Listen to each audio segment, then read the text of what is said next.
Le commissaire aux lobbyistes, dans son infolette d'octobre 2015, donne une description de la situation créée par le projet de loi 10. Alors, vous permettrez que je le lise. Le réseau de santé et des services sociaux a récemment fait l'objet d'une réorganisation majeure ayant pour incidence d'élargir le champ d'application de la loi sur la transparence et l'éthique en matière de lobbyisme dans le réseau public de la santé et des services sociaux. Depuis l'entrée en vigueur de la loi modifiant l'organisation de la gouvernance, de nouvelles entités sont visées par la loi sur la transparence. Rappelons qu'avant le 1er avril dernier, les activités de lobbyisme exercées auprès des agences de santé devaient déjà faire l'objet d'une inscription au registre des lobbyistes. Les agences étaient couvertes, nous dit le commissaire au lobbyisme. Depuis le 1er avril 2015 et la loi du ministre, les établissements de chacune des régions ont été regroupés et fusionnés, donnant ainsi naissance aux CIS et aux CIUS. Les CIS, les CIUS et les établissements non fusionnés sont des organismes du gouvernement. Par conséquent, les personnes qui y sont nommées, ainsi que les membres de leur personnel, sont des titulaires de charges publiques au sens du paragraphe 3 de l'article 4 de la loi sur la transparence. Donc, il dit que les agences étaient couvertes, ça marchait. Maintenant, avec la fusion, la disparition des agences, c'est les CIS et les CIUS. Okay? C'est donc dire que les communications orales ou écrites exercées en vue d'influencer une décision visé à l'article 2, puis il va dire de quoi il s'agit, là, pour rassurer le ministre.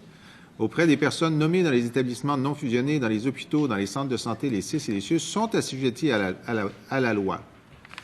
De quoi s'agit-il? Quelles sont les communications devant faire l'objet d'une inscription au registre des lobbyistes? Est-ce que c'est chaque dentiste qui parle au conseil d'administration? Il le dit. L'élaboration, la présentation, la modification ou le rejet d'une proposition législative ou réglementaire, d'une orientation, d'un programme ou d'un plan d'action, l'attribution d'un permis, d'une licence, d'un certificat ou d'une autre autorisation, l'attribution d'un contrat, autrement que dans le cadre d'un appel d'offres public, d'une subvention ou d'un autre avantage pécuniaire, la nomination d'un administrateur public. Alors, il donne des exemples.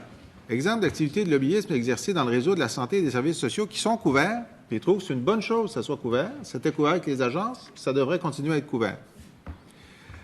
La Fédération des coopératives de services d'aide à domicile et de santé du Québec, représentée par le Consortium des ressources et d'expertise coopératives, désire qu'une orientation soit prise pour créer des ententes locales entre les CIS et les coopératives de santé, afin que le réseau de la santé considère les coopératives de santé comme des partenaires à part entière pour les soins de première ligne. Ça a été inscrit au registre des lobbyistes. C'est une bonne chose. Il ne veut pas que ça s'arrête. Avec l'amendement du ministre, ça va s'arrêter. La coopérative des techniciens ambulanciers du Québec fait des représentations auprès de plusieurs instances, dont les CIUS, la capitale et du Saguenay-Lac-Saint-Jean, afin d'obtenir l'ajout de nouveaux permis d'ambulance, ainsi que des cartes de travail et des ressources supplémentaires pour l'organisation, en vertu de la loi des services préhospitaliers d'urgence. Ça a été inscrit au registre des lobbyistes. Ils trouvent que c'est une bonne chose. Ils ne demandent pas de l'enlever. Avec le ministre, on l'enlèverait. L'Institut de l'œil des Laurentides fait des démarches afin de proposer aux instances gouvernementales de conclure une entente avec un centre médical spécialisé, le CIS des Laurentides, afin de fournir des services spécialisés en ophtalmologie sur les territoires de Laval, des Laurentides et de Lanaudière. C'est inscrit au registre. C'est une bonne chose. On le sait, là. On ne le saurait pas avec l'amendement du ministre.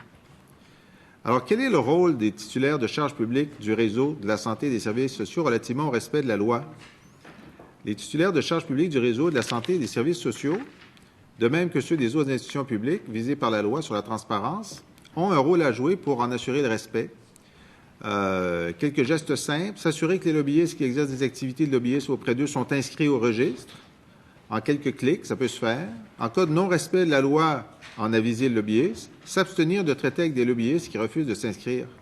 Alors, vous voyez, là, il n'est pas question de médecins, de syndicats, de discussions cliniques, de postuler pour un poste à l'intérieur de l'hôpital, etc. Il est question d'entités externes aux CIS et aux CIUS qui veulent changer une orientation, obtenir un contrat, modifier un fonctionnement envers un tiers externe. Un tiers externe. Et bon, là, il n'y a pas cet exemple-là, mais s'ils faisaient pression pour qu'un de leurs amis soit nommé titulaire d'une charge publique, ce serait le cas aussi. Alors, il me semble que c'est assez bien balisé. Et ce que je retire de cette infolette du commissaire, c'est qu'il n'est pas favorable à votre amendement.